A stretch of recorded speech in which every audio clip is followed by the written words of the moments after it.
BJP तो जमाने से इस बात को कहती आई है कि उद्धव की 3 टांगों वाली सरकार ज्यादा दिनों की मेहमान नहीं है।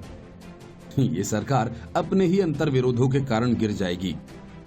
लेकिन अब बीजेपी के सुर में सुर मिलाते हुए महाराष्ट्र नवनिर्माण सेना के चीफ राज ठाकरे ने भी ये कह दिया कि उद्धव ठाकरे की ये सरकार ज्यादा दिनों की मेहमान नहीं है। उन्होंने कहा कि शिवसेना, एनसीपी और कांग्रेस के गठबंधन वाली महाविकास अघाड़ी सरकार लंबे समय तक नहीं रहेगी, क्योंकि सत्तारूढ़ सहयोगियों के बीच एकता का अभाव है। मनसे प्रमुख राज ठाकरे ने कहा कि मुझे नहीं लगता कि सरकार लंबे समय तक चलेगी। ये मेरी इच्छा नहीं है कि इसे गिरना चाहिए, लेकिन सरकार जिसमें कोई एकता नहीं है और जो एक दूसरे से विचार विमर्श नहीं करते हैं, वो लंबे समय तक नहीं चलेगी। राज ठाकरे का संकेत कभी कांग्रेस तो कभी एनसीपी के साथ उद्धव ठाकरे के विवाद की तरफ था। कांग्रेस तो खुलकर कई बार आरोप लगा चुकी है कि उद्धव ठाकरे एक तरफा फैसला करते हैं। शिवसेना और एनसीपी के गठजोड़ को लेकर कांग्रेस असहज है और उसे लगता है कि उसके साथ दोयम दर्जे का व्यवहार किया जा रहा है। उद्धव ठाकरे के कामकाज का तरीका न तो कांग्रेस को पसंद है और न ही एनसीपी को। माना जा रहा है कि कोरोना का संकट राज्य में इतना गहरा न होता तो सियासत का संकट बढ़ जाता। उद्धव ठाकरे से नाराज कांग्रेस सही वक्त का इंतजार कर रही है और जब सही वक्त आएगा तो सही कदम भी उठाया जाएगा। Bureau report, news of India.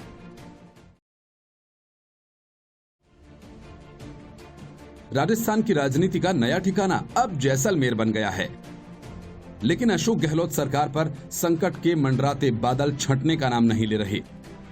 Hotel Fairmont से जैसलमेर के होटल सूर्यागढ़ शिफ्ट हुए विधायकों को लेकर तब सस्पेंस बन गया कि जब वहां कुल 12 विधायक मंत्री नहीं पहुंचे। जैसलमेर आने वालों में 7 मंत्री और 5 विधायक शामिल नहीं थे। इनमें मंत्री प्रताप सिंह खचरियावास, रघु शर्मा, अशोक चांदना, लालचंद कटारिया, उदयलाल आंजना और जगदीश जांगड़, अमित चाचड़ा, परसराम मुरदिया, बाबूलाल बैरवा और बलवान पुनिया शामिल हैं। जयपुर से 3 चार्टर प्लेन विधायकों को शिफ्ट कराने के लिए लाए गए थे। इनमें से एक में तकनीकी गड़बड़ी के कारण 2 विधायक जयपुर में ही रह गए, जबकि उनका सामान पहले के विमान में पहुंच गया। इसके अलावा मुख्य सचेतक और 6 मंत्री जयपुर ही रुके और इसके कारण 3 विधायक भी नहीं जा सके। लेकिन सचिन पायलट की चुनौती गहलोत के लिए अभी भी पहेली बनी हुई है। सरकार बचने और गिरने में महज 2 विधायकों का पाला बदलने का ही खेल है और गहलोत के 3 विधायक बीमार हो गए हैं। 14 अगस्त को विधानसभा का सत्र शुरू होगा, लेकिन ये 15 दिन गहलोत के लिए एक युग से कम नहीं है। खुफिया एजेंसीज के इनपुट और पल पल बदलते हालात ने गहलोत को रणनीति बदलने पर मजबूर कर दिया। विधायकों की निगरानी कर रही गहलोत की टीम को खुफिया एजेंसी से इनपुट मिला कि जयपुर में होटल में विधायकों से संपर्क की कोशिश की जा रही है। ये होटल जयपुर गुरुग्राम हाईवे पर है और गुरुग्राम से पहले मानेसर में पायलट गुट होटल में है। इन दोनों होटलों के बीच का फासला कम और सीधा रूट और चिंता की वजह बना हुआ है। होटल के जयपुर में ही होने से विधायकों को कुछ देर के लिए घर जाने और घर वालों से मिलने का दबाव बढ़ रहा था। अन्यथा घर वालों की होटल में आने की इजाजत की मांग बढ़ रही थी। गहलोत को डर निर्दलीय और कांग्रेस की बाड़ेबंदी में मौजूद सचिन पायलट के संपर्क में आने वाले विधायकों से बना हुआ है। गहलोत कैंप के पास वर्तमान में 100 विधायक हैं, जिसमें स्पीकर भी शामिल हैं। एक भी विधायक के पाला बदलने का मतलब सरकार का गिरना तय। विधायक फेयरमाउंट में 16 दिन की बाड़ेबंदी से बोर हो गए थे। गहलोत के कुछ नजदीकी विधायकों ने ये राय दी कि उन्हें सैर सपाटे के लिए ले जाया जाए। रिस्क से बचने के लिए दूर दराज शिफ्ट कर दें। अभी 14 अगस्त तक लंबा वक्त है और इस बीच रक्षाबंधन, ईद, जन्माष्टमी जैसे पर्व हैं और इन पर्वों पर विधायकों को घर भेजने का परिवार वालों का दबाव बढ़ रहा है। विधायकों की मांग थी कि अगर उन्हें न भेजें तो बहनों को राखी बांधने के लिए होटल आने दें, घर वालों को पर्व मनाने दें। लेकिन विधायकों की निगरानी कर रही खुफिया एजेंसियों को इनपुट ने गहलोत को अलर्ट कर दिया। दरअसल इन्हीं मौकों पर परिजनों के जरिए पायलट कैंप के विधायकों से संपर्क का इनपुट था।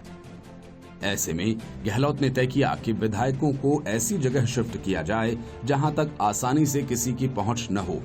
जैसलमेर सबसे मुफीद जगह लगी। उसकी दो वजह, एक तो जयपुर से 500 किलोमीटर दूर और मानेसर से 700 किलोमीटर दूर होना है। जैसलमेर में होटल भी शहर से दूर चुना गया जहां तक कोई भी अनजान न पहुंच सके। गहलोत के नजदीकी अल्पसंख्यक मामलों के मंत्री सालेह मोहम्मद जैसलमेर के पोकरण से ही विधायक हैं। जैसलमेर में सालेह के परिवार का दबदबा है। राजस्व मंत्री और गहलोत के नजदीकी हरीश चौधरी भी इसी इलाके से हैं। Bureau report, news of India.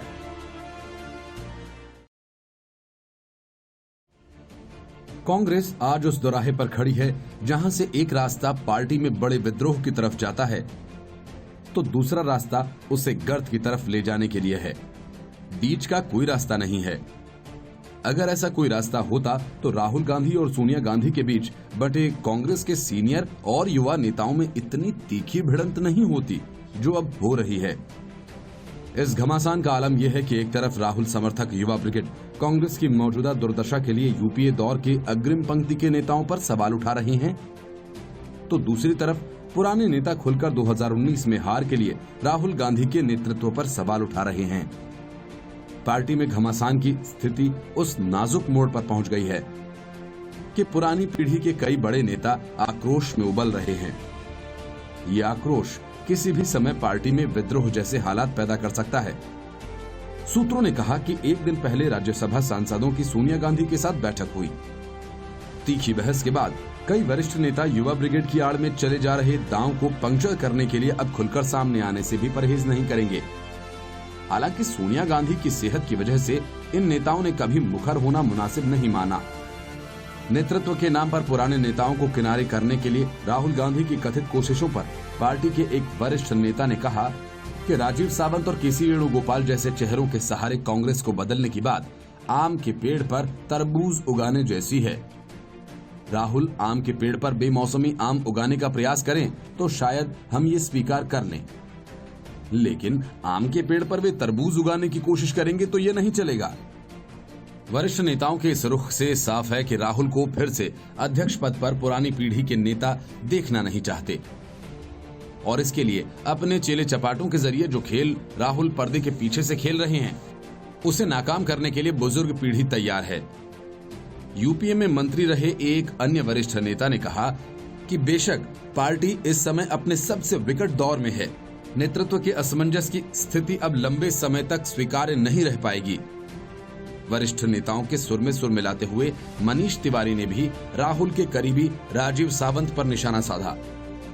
Congress के राजनीतिक आधार खिसकने के लिए पुरानी पीढ़ी को दोषी ठहराने की सावंत से जुड़ी खबर को अपने ट्वीट से टैग करते हुए तिवारी ने युवा ब्रिगेड को ही सवालों के कटघरे में खड़ा कर दिया। तिवारी ने कहा कि कांग्रेस की सियासी किस्मत में गिरावट के लिए 2014 में क्या यूपीए जिम्मेदार था? ये एक वाजिब सवाल है। इस सवाल की पड़ताल जरूर होनी चाहिए। लगे हाथ मनीष तिवारी ने यूपीए सरकार की छवि खराब करने में कांग्रेस के अंदर से ही हुए प्रयासों की ओर इशारा करते हुए ये भी कहा कि ये सवाल भी उतना ही अहम है कि क्या यूपीए को अंदर से ही नुकसान पहुंचाया गया। तिवारी ने 2019 की हार का भी विश्लेषण किए जाने की बात उठाई, जो परोक्ष रूप से राहुल के नेतृत्व पर भी सवाल उठाता है। यूपीए सरकार पर लगे आरोपों के 6 साल में कानून की कसौटी पर नहीं टिक पाने का जिक्र कर मनीष तिवारी ने राहुल के ऐसे सवालों को भी ध्वस्त करने का संदेश दिया। पार्टी के कई वरिष्ठ नेताओं का मानना है कि राहुल गांधी के एक बिल की प्रति सार्वजनिक रूप से फाड़े जाने की घटना ने भी यूपीए की छवि को बिगाड़ने में अपनी भूमिका निभाई थी। जाहिर तौर पर मनीष तिवारी का ये तीखा सवाल युवा ब्रिगेड को कटघरे में खड़ा कर रहा है। सोनिया गांधी के साथ बैठक में आनंद शर्मा, ए.के. एंटनी और कपिल सिब्बल सरीखे वरिष्ठ नेताओं ने इस ओर इशारा भी किया था। वेणुगोपाल और राजीव सावंत इस समय कांग्रेस में राहुल गांधी के सबसे मुखर समर्थक और खास सलाहकार हैं। केरल से राजनीति करने वाले वेणुगोपाल को अभी राजस्थान से राज्यसभा में लाया गया है, जबकि हवा का रुख भांपकर 2019 का लोकसभा चुनाव नहीं लड़ने वाले सावंत को भी राज्यसभा की सीट दी गई है। Report, news of India.